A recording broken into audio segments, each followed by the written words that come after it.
Hello, Trinity Tigers. Welcome to the Tiger Enrichment webinar series. I am Twyla Huff, Director of Career Services here at Trinity University, and it is my pleasure to introduce our webinar speaker, Ms. Michelle Hardy, class of 1999, Trinity graduate and fellow director. She's the director of the MBA Employer and Alumni Engagement at UT Austin's McCombs School of Business. Michelle joined the MBA Career Services Center after 8 years in the U.S. Air Force, and she joined the MBA program in 2007. After 2.5 years as a career advising and teaching instructor for the Career Strategy course, she transitioned to the Employer Relations team. As part of this team, Michelle works with partner organizations to build customized recruiting strategies. She creates and facilitates opportunities for employers and alumni to interact with the school's current MBA students. In fact, helping students land their dream jobs and employers find their ideal candidates is what motivates her. And LinkedIn is a valuable tool in achieving that outcome. Now, before I turn the session over to Ms. Hardy to further discuss leveraging LinkedIn, we need your participation. There is a poll for you on your usage of LinkedIn on a scale of 1 to 5. Please take a minute to complete that poll.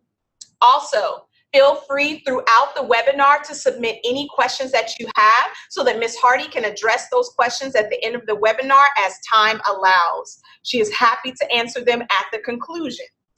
Without further ado, I present to you all Ms. Michelle Hardy. Thank you for that introduction. I'm really excited to be here. Thank you all for joining us on this webinar. LinkedIn is a tool that I use pretty much every day in my job, and as a proud Trinity alumna, I'm happy to share any tips and tricks that might help you all out in your quest for future goals. So Twyla did an awesome job introducing myself, so I won't go into that, but as I said, as she mentioned, I've been at UT for almost 10 years, and in that role, I've helped a lot of MBA students achieve their career goals by leveraging LinkedIn. And I've taught a ton of workshops to executive MBAs, MBAs, and then I've done a variety of iterations to different populations. So I'm hoping that you'll find this useful.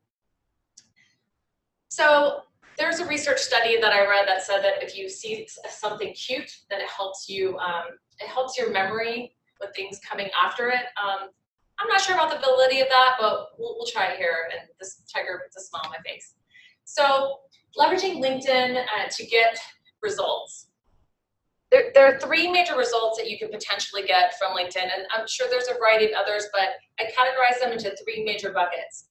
So there's personal brand, whether you want to stand out, maybe demonstrate expertise in a certain area. Maybe you want to change your brand if you are looking to switch careers, switch industries, switch functions. Growing your network is a pretty obvious one, and I'm going to show you some tips and tricks to do that. And then getting a job. In the past, when LinkedIn started in 2003, it was more for the passive job seeker. People just got on LinkedIn and maybe recruiters reach out to them. But now there's a ton of tools that LinkedIn has for the active job seekers, and it could really help you find the career that you're looking for. So those are the 3 areas I'm going to hit today. So we'll start off with personal brand. So personal brand is what people think of you, the impression that you make on people. What do people say about you when you leave the room? So I have a quick exercise that we can do together to find out your personal brand. So, and you don't have to do this right now, you can do this later, but you can pick 3 people and shoot them a text right now and ask them, please give me 3 words that describe me. You can say that you're doing a social exercise. Just have them send 3 words to describe you. You might find that the words that you get from maybe your close circle of friends is going to be different from your work colleagues. It could be different from what your professors or different social circles. So you can get a mix of that, or you can just pick one specific circle. But if there's a couple of words that keep coming up over and over, that's going to be your brand. So speaking of personal brand, in the context of LinkedIn, I have to talk about online brand. Your online brand is that impression that the impression that you make on people based on what they find online for you. Now, one key difference between online brand and personal brand is online brand is much easier to manage. Now I'm going to give you some tools to help you manage your online brand, but first, let's take a look at your online brand. Go ahead and Google your name. In addition to that, once you've Googled your name, Google image your name and see what pictures pop up. So when you're searching for your name, are you seeing results that you like? Are you actually seeing your LinkedIn profile? Are you seeing your actual pictures at other people? Are you seeing maybe unprofessional pictures from your Facebook profile or something like that? Hopefully not. But it's good practice to search your name every now and then just to see what's popping up. And I can give you some tips to help manage that if you don't like what you see. Another way to test your online brand is by using word cloud tools. So I've named a few on here: word cloud, wordclouds.com, world.net, tagproud.com. But what you can do is you can take your current LinkedIn profile right now, copy all the text, and paste them into one of these word cloud websites.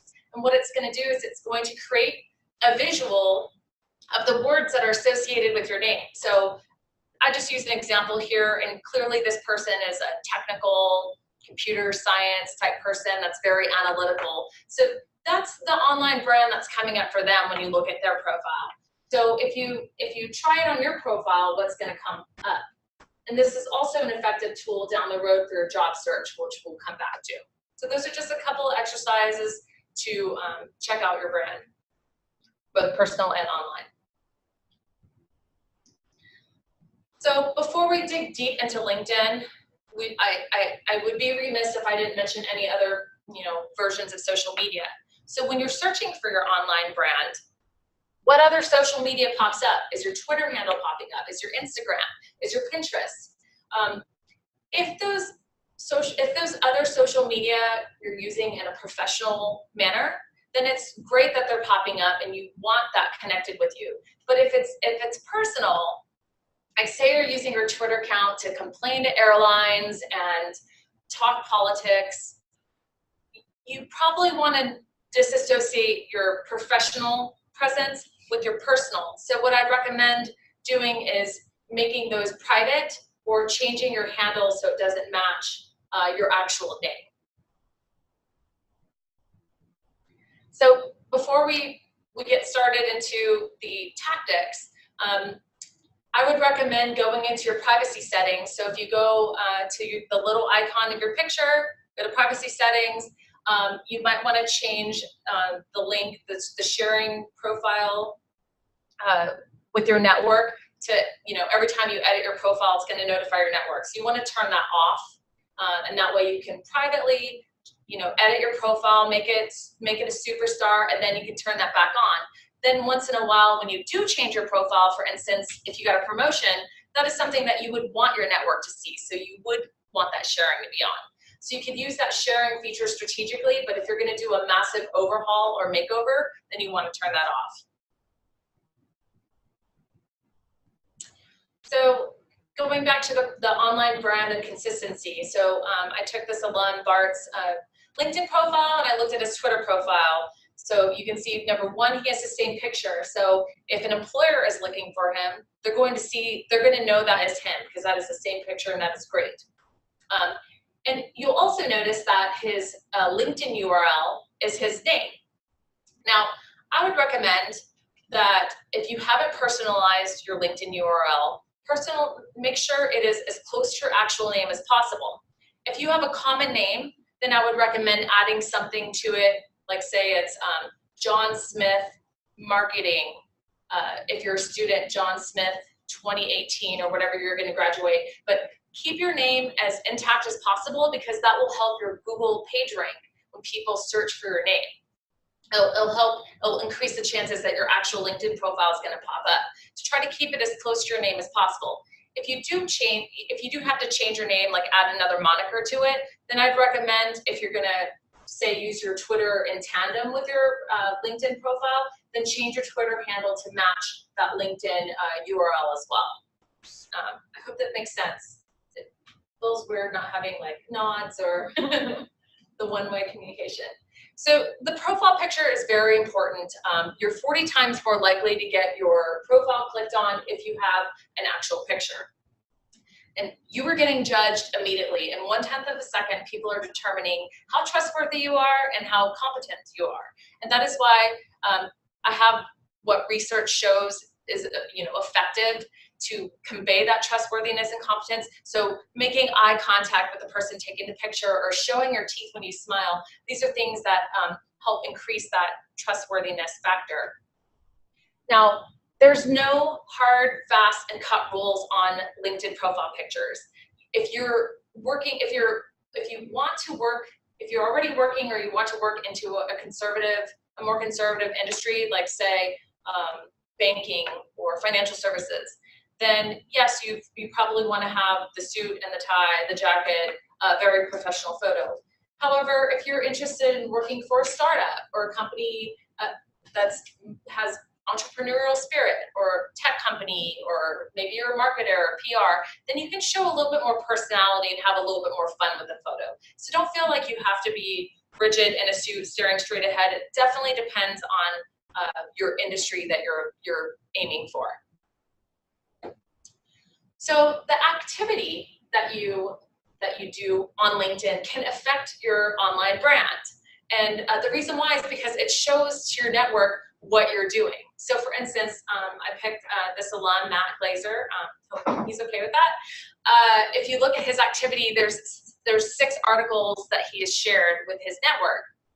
So the types of articles that you share paint a picture about you, because it shows what you're interested in, what you're keeping up with, what's relevant to you. So say you want to brand yourself as an expert in a certain technical area, then it would be great if you could follow thought leaders within those industry areas and share those articles. And if you want to even add to that, you can comment on your opinion of those articles, what you think of it, and you will start to brand yourself as an industry leader, expert in those areas as well. I also noted that how many mutual connections I have with him and how I'm in a shared group. This is another way that you brand yourself. So, hopefully you're all in the Trinity University alumni group, but you should also all have Trinity on your profile, because anytime you connect with someone, they can see that you both went to school together, so that'll be an easy connection.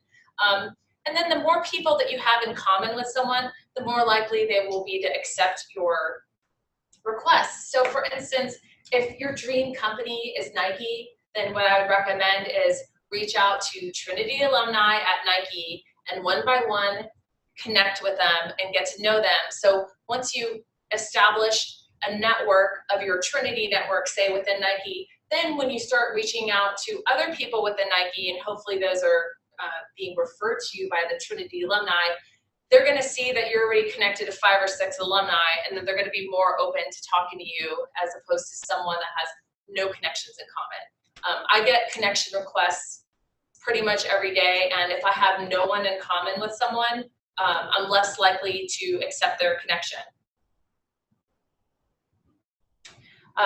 Certifications are another great way to brand yourself. So we have another awesome alum here with her project management certification and her economic development certification as well. So, your MPA, your PhD, any professional certification, LinkedIn is not a time to be shy about your credentials and your accomplishments.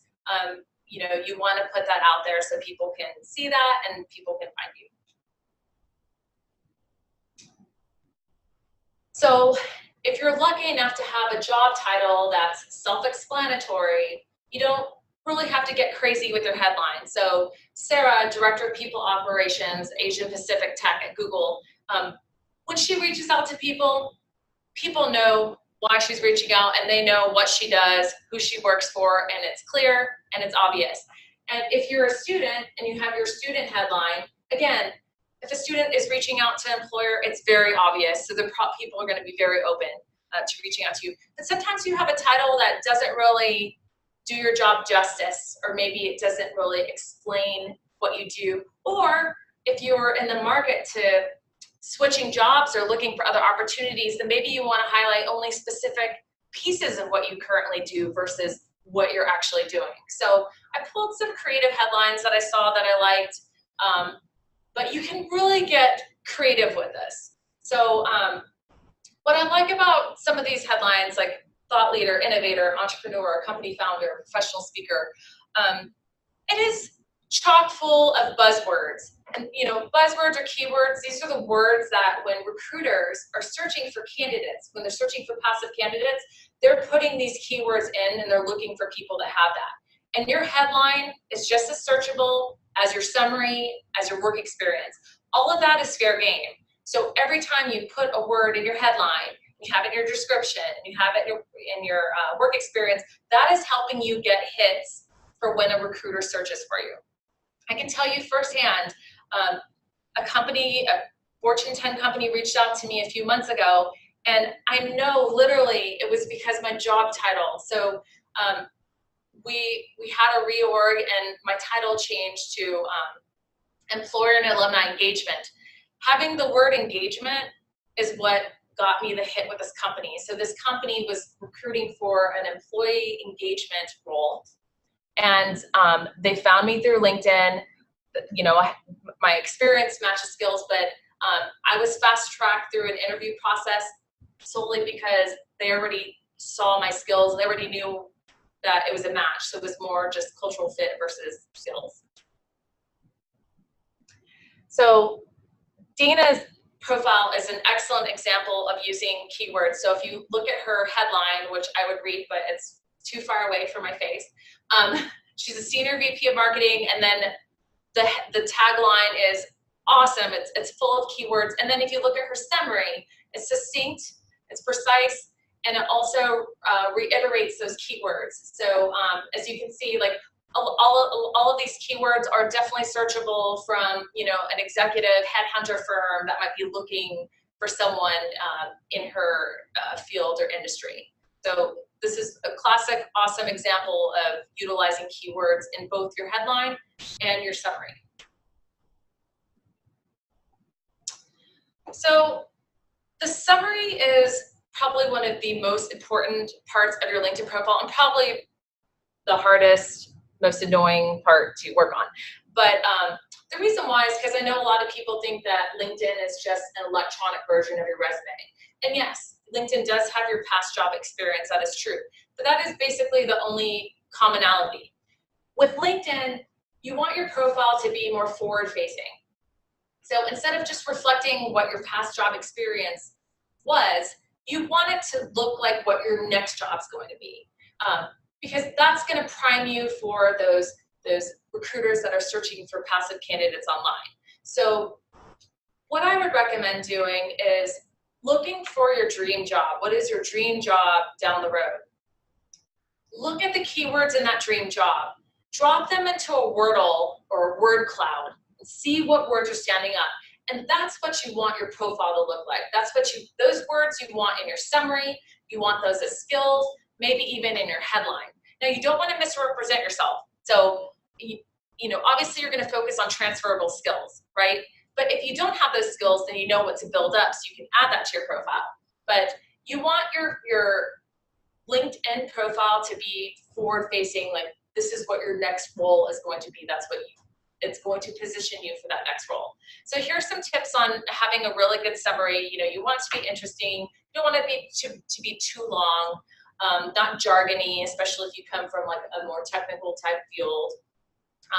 You want to answer the whys. So another advantage to LinkedIn versus a resume is that sometimes when someone reads your resume and they look at your job experience, it doesn't really make sense.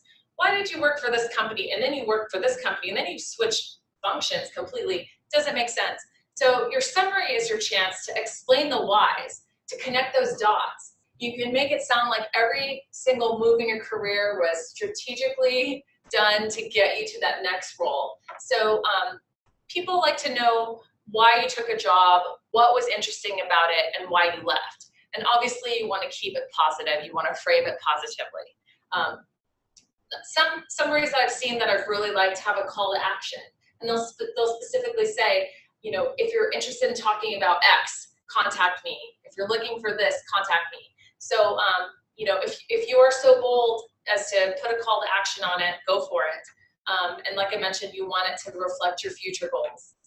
Another thing that I've seen on profiles, and I've adopted it because I liked it, is putting the results of personality tests. So a lot of companies, cultural fit is very important. So they can have, you know, 100 candidates that all have the same skill set or similar skill sets, but they want people that are going to fit in. So if you put your personality results onto your LinkedIn profile, then that gives them another facet of you as a candidate. So I've seen people put Myers-Briggs results on there, the Strengths Finder. There's a few other tools that you could use to put on there to reflect your personality, to see, especially if a company has a small team, whether or not you would fit into that team.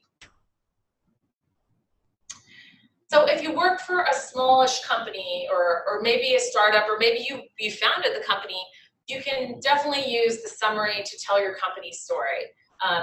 If you get a chance, you should definitely look at Tyson's LinkedIn page, because his company is awesome. The story is great. So definitely check it out. And then you can also use your LinkedIn summary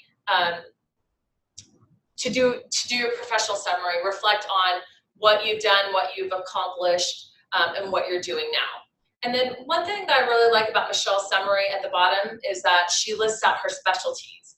And LinkedIn has gone through so many iterations, and they've put the specialties in your summaries, and they took them out, and they made them individual endorse. They've been all over the place with this. So I like that Michelle was not, you know, leaving to chance what user interface LinkedIn goes with the next week. She put her specialties in her summary, and that's great, because again, if it is reinforcing her work experience and reinforcing the skills that she's going to be endorsed for, then that's just going to get more hits if a recruiter is looking for those specific skills. So I really like that she did that.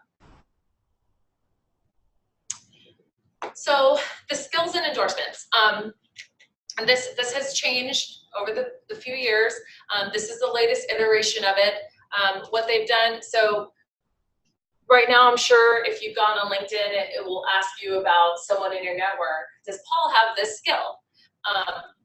And then you just say yes or no, and you know, if it's your friend, you're kind of like, yeah, sure, whatever. Endorsing someone, to me, it's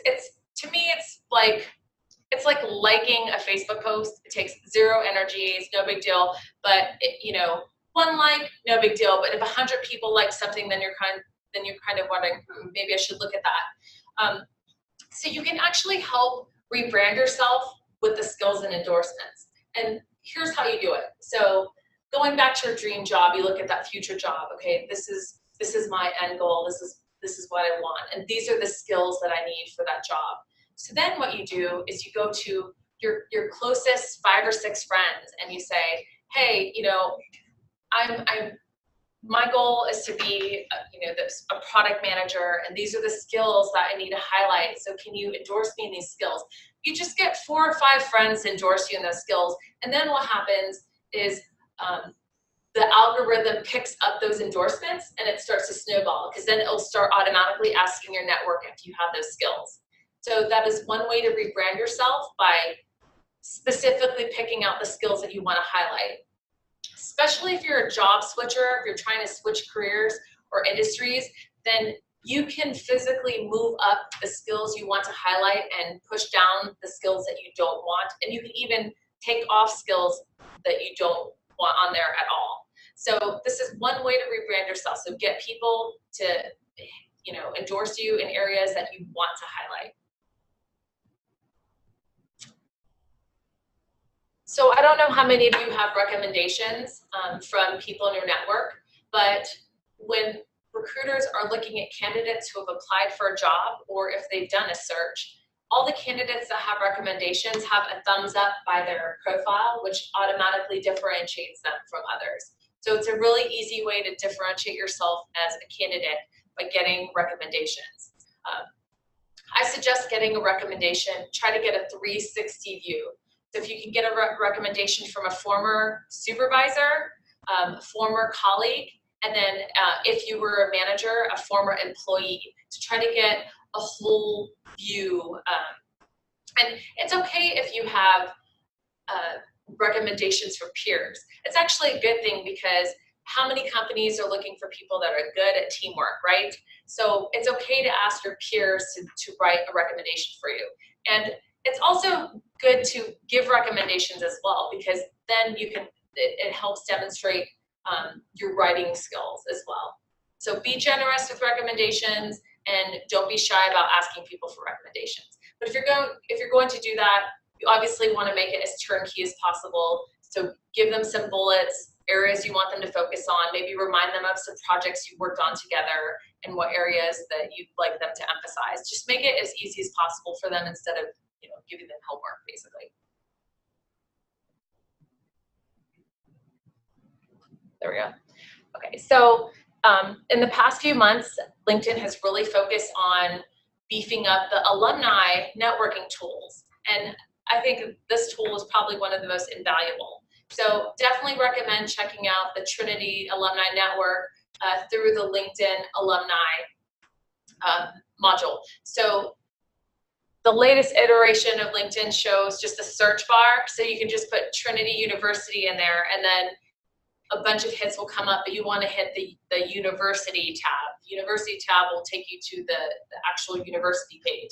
And then as you can see, you can check on the See Alumni box.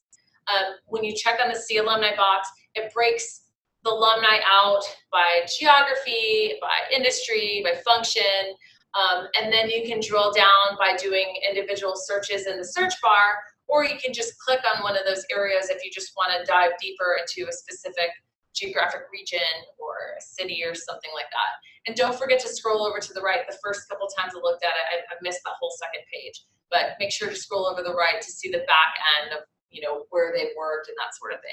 So definitely you use this tool to find people. It's awesome. So groups are another very effective way to network, because even if you're not a direct connection with someone, if you are in a shared group, then you can message them directly without being connected to them. So obviously, everyone on this call should be in the Trinity University alumni group. So if you're not, add yourself right now. And then I just pulled up a few other examples of groups that, you know, could be relevant. But like I said, going back to that future dream job, you know, if it's an industry that you're not in right now, go ahead and start joining those industries that you are interested in, or the functional groups that you are interested in. You can also determine which groups show up on your page and which ones are hidden. So again, that's another way to rebrand yourself too. If you're trying to, if maybe you have a technical background, but you're trying to switch into something, you know, more marketing or product management or something like that, you can start hiding some of those technical groups and start putting those other industries on your profile.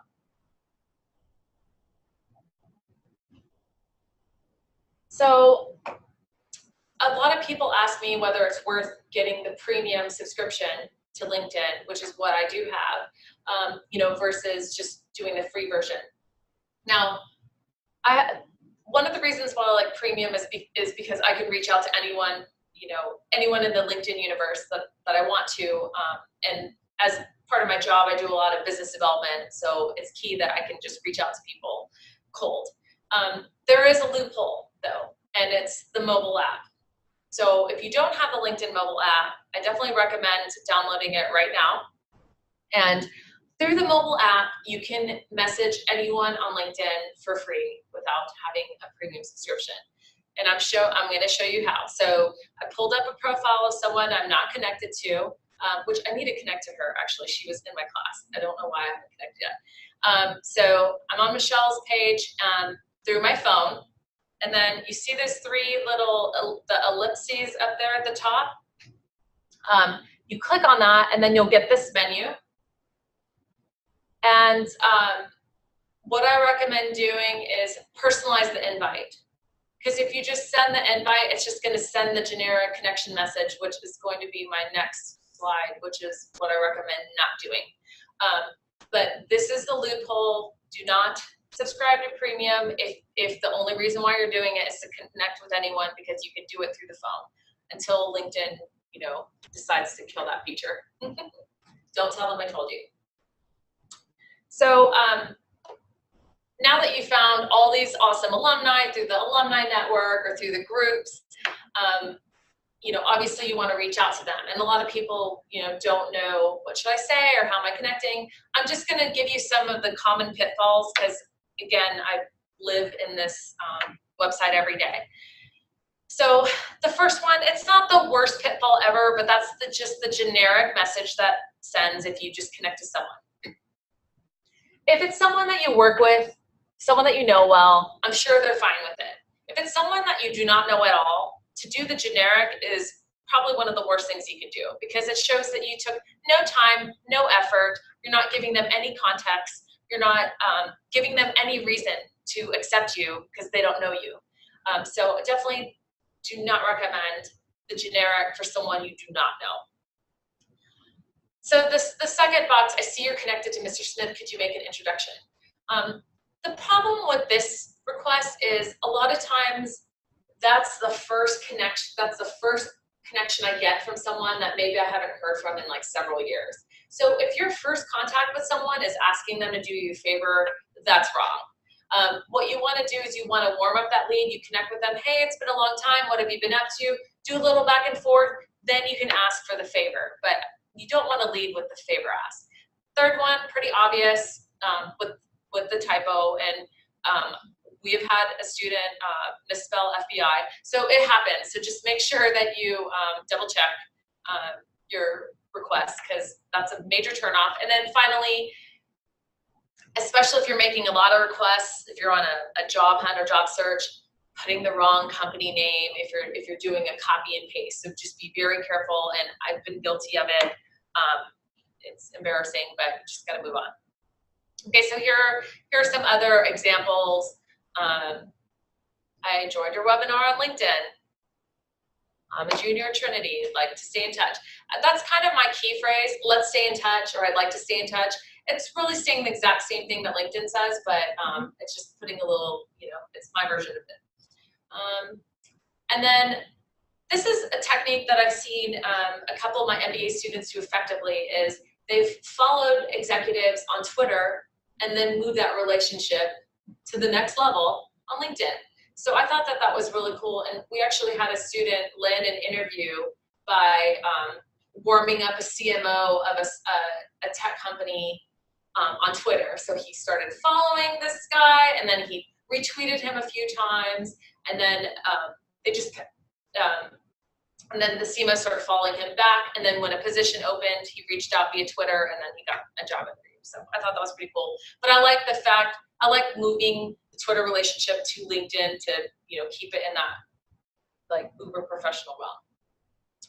And then just good practice is giving context of how you met them, right? I really enjoyed hearing about your experience at such and such place, and then also giving them something.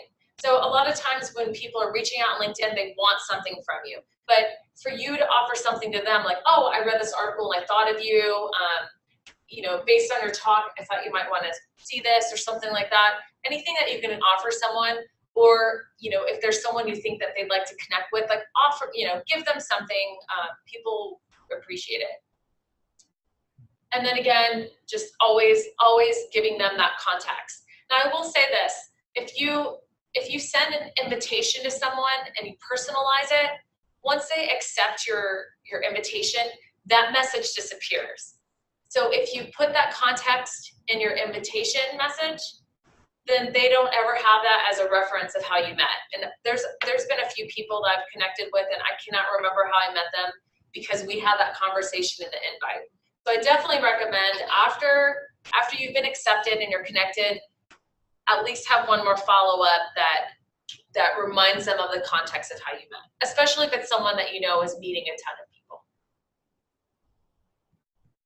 So now I'm going to move into the job search. And honestly, this whole entire webinar could be specifically on the job search, but I'm just going to highlight a couple of the tools, because once you get in there and start digging around, you're going to find it very effective. So number one, LinkedIn is a really great place to do company research. So definitely follow companies that you're interested in. And that way, every time you go to your companies tab, it's almost like your own personalized news feed of all the companies that you're following, what's going on with them, if they're posting jobs, it's right there in your face. So it's a great way to just do a little research about a company. Also, if you have connected with someone on LinkedIn and you're going to the next level, like an informational interview or a coffee chat, then it's good to do a little bit of research on their company before you meet up with them. So if you go to the companies pages, so I just picked a company you may have heard of, Google. Click on the page and then they have a See Jobs link. So you just click on See Jobs. You have all the jobs listed, but then you can fine tune that search to specific geographic locations. If it's a company like Google that has multiple affiliations like Nest, etc., you can narrow it down to that or keep those in the group, but it's just a wealth of knowledge. I feel like a lot of times the LinkedIn job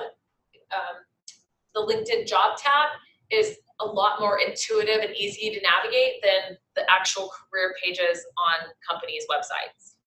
So it's very handy. And then this is just a screenshot of the actual jobs tab if you just hit jobs at the top of LinkedIn. And one thing that's really cool is if your profile is up to speed with all your work experience and all your skills, then LinkedIn will suggest jobs for you that are very close to your relevant experience. So it's really cool. Without even looking for anything, they're just putting jobs in your faces. Now, you can also create your own search criteria. So based on size of company, geographic location, industry, they will notify you as those new jobs come in. By the way, there is a LinkedIn Jobs app that is separate from the LinkedIn app by itself. So if you are actively seeking a job, you want to definitely download the LinkedIn Jobs app, and then you can put your search criteria in there, and then you're literally notified on a daily basis if you want what new jobs are popping up and meet your criteria. So this is a newish feature. It's been enrolled in the past few months.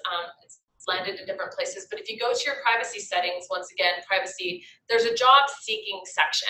So if you are open to letting recruiters know that you're open to opportunities, you want them to reach out to you, you can turn that on. And you can also share your profile if you use LinkedIn to apply to jobs. So this is all under your privacy tab, so definitely check that out.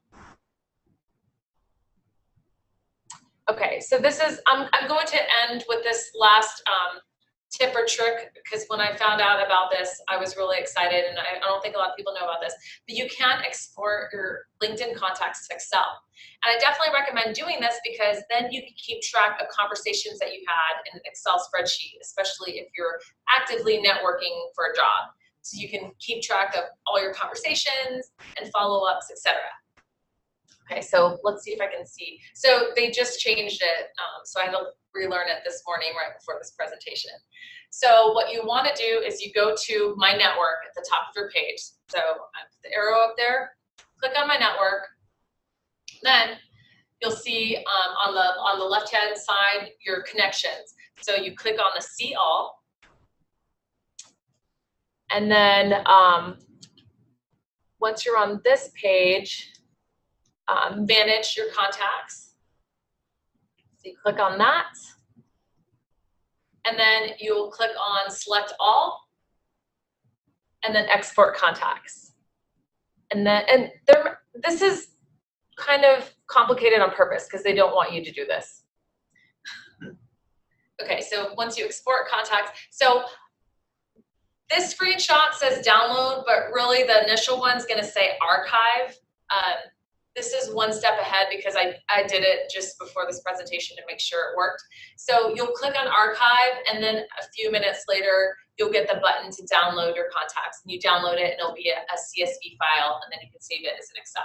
So this is a handy trick. I guarantee you a lot of people don't know about this, but it is a very handy tool. So LinkedIn did a research study on 4,000 super job seekers, and these are people who looked at a job online and within 3 months were working at that company. So these are the habits of those super job seekers. And I think we covered all of those. So 91% listed 5 or more skills. So again, remember our dream company, find those skills that you want to highlight, get those endorsed. 81% had 10 or more endorsements. The profile photo, again, very important. 91% used the LinkedIn company research pages. 81% were engaged, so actively doing things on LinkedIn, sharing articles, liking articles, joining groups, commenting in groups, that sort of thing. 87% added 10 or more connections, so they're actively growing their network when this happened. And then 82% of those super job seekers participate in those LinkedIn groups. So these are all, great ways to leverage LinkedIn. So this is just a summary of what we went over today. I'm not going to read it to you, but this is what we hit upon. And all of those goals, your personal brand, growing your network, getting a job, I mean, they're all pretty much interdependent and linked with each other. And so bolstering any of that is going to help you in your future career goals. So with that, this concludes my presentation, and I will address some questions. Okay, so we have several questions. One that's specific to LinkedIn. Will your current employer be able to see that you're open to jobs if you do the job seeker function? That is a great question, and my answer is I'm not sure, because like 3 months ago there was a function that you could turn off your profile to your current employer, and that has since disappeared. So I don't know right now, but that's something I'll look into, because they had that feature, it disappeared, and I don't know if it's just hiding somewhere else. But even if you can turn off your profile to your current employer, I don't know if that's 100% effective. So that's something that I will look into and send a follow-up. Okay. Another question that I have is, will we be getting copies of the slide, and will it be available at a later date? Which, yes, to both of those. Yep. I will mention that at the conclusion also as well, when that will be available. Yep. Let's see. We have another question that doesn't deal with LinkedIn, but more so what you talked about at the beginning with regards to Google. Okay, sure. So one person indicated that they're concerned that when they do a search on Google, their name brings up their past before they transitioned. And they're scared that because of that, they will face deeper obstacles being a transgender. Any suggestions on how they may better develop their online brand so that that's not an issue? Sure. So there's a couple of tactics. First of all, for previous websites, if you have pictures or postings or anything on previous websites, you can contact those websites to try to get them to take them down. But the other strategy is to increase your page rank on current things that are relevant, right? So for instance, say you take your LinkedIn profile, you have your personalized URL, your Twitter handle also matches, and whatever other social media that you're using currently. So you want to get those links everywhere on the internet. So for instance, if you use Facebook, on Facebook you can add websites to your profile, put your LinkedIn URL on your Facebook page, put your Twitter handle on your Facebook page. Every time a friend clicks on your Facebook page, it will increase your page rank of those social media URLs. Oh, can you say that plural? I don't. Also, in your signature block, have the links to those social media. I have connect with me on LinkedIn, hyperlinked in my signature block. So what you want to do is, anytime you send out an email, you have those links so people will click on it. So the more times people click on those links or click on a page that has the link, it's going to increase your page rank, which will bring your relevant pages to the top of the search. So when I first started at McCombs, every time I Google search my name, there was a Michelle Hardy who was a felon who kept popping up, and then also like a quilt company, and they were both, annoying me. I'm like, no. And so, but I read this article and they had mentioned some of those tips, so I put my LinkedIn URL on my Facebook page, put it in my signature block, and then anytime you post anything professional online, put that URL on there, and sure enough, it helped increase my page rank. And so now my professional websites are popping up. So that's what I recommend, both of those strategies. Try to push those old ones down, and then try to increase the page rank of your current ones. I have another question that asks, how do you ask why someone is interested in connecting with you? So if someone's reaching out to you and you don't know, you don't understand what the connection is, you can ask them, have we met before? Or remind me again how I know you, something to that effect. And I feel like that's a kind of polite way of saying, who are you and why are you reaching out to me? Yeah. I have another person who says, as a working individual, how much time per day or week would you recommend should be spent on, polishing and building up your LinkedIn account profile? I mean, I don't have a specific prescribed time frame, but you can set goals for yourself. For instance, if you want to grow your network, you can say, I want to add 5 LinkedIn contacts a day. Because, they'll have like the people you may know, or if there's a certain company you're targeting, then set those specific goals. I can't say how much time that's going to take, because that can take 5 seconds if you just, the 5 people you may know, you're like, add. But if you are looking to do a career switch, or if you're looking to actively do a job search, then it is going to take more time. Versus if you're just trying to polish your page, polish your brand, then you may not want to, it may not take as much time. It just depends on what your end goal is and how quickly you want results. The next question is, shall I wait to add my degree on LinkedIn until I've actually attained it? For example, currently it shows that I won't have my degree for another couple of years. Well, I believe, if you are a current student, you can put your school down and say your anticipated graduation date. That's totally fine. All right. I don't have any further. Oh, looks like one more just came in. How do you raise your visibility within specific keyword LinkedIn searches? By having those keyword searches all over your profile. So in your headline, in your summary, like in your paragraph of summary, and then list it out as skills within your summary, and have people endorse you as with those skills. So you just want the repetition of those keywords all over your profile. And then in your previous work experience, if you have those same skills, say they're transferable skills, then make sure that you highlight those as well. And that will help you, that will help your profile get, hit when recruiters are searching on those keyword terms. Perfect.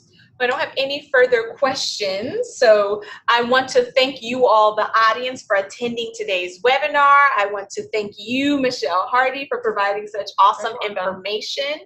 A recorded version of this webinar will be available on Trinity's Tiger Network. So make sure that you check that out later this week. It should be up by Friday. Our next live webinar is scheduled for September 21st at noon, which is Central Standard Time. It will be in the science category, and the title is Expanding the Search for Gravitational Waves. It's a discussion that will be led by Dr. Dennis Ugolini, professor and chair in the Department of Physics and Astronomy. Enjoy the rest of your afternoon, and be sure to find some time to update your profile. Thank you.